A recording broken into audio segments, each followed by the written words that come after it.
सब पे नजर अंदर की खबर।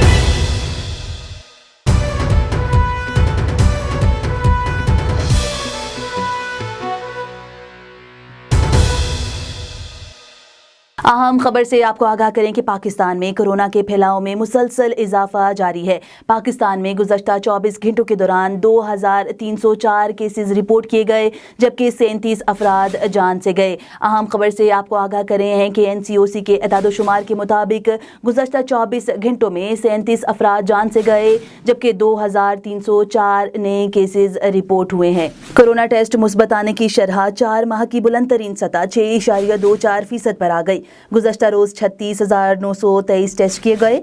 NCOC के जारी एदादोशुमार के मुताबिक मुल्क में कोरोना मरीजों की मजमूई तादाद 3,52,296 हो गई। 1,219 की हालत तशवीशनाक है।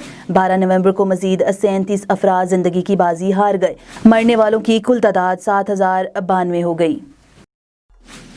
ये थी A1 TV ताज़ा तरीन। मजीद खबरों से बाखबर रहने के लिए देखते रहिए A1 TV।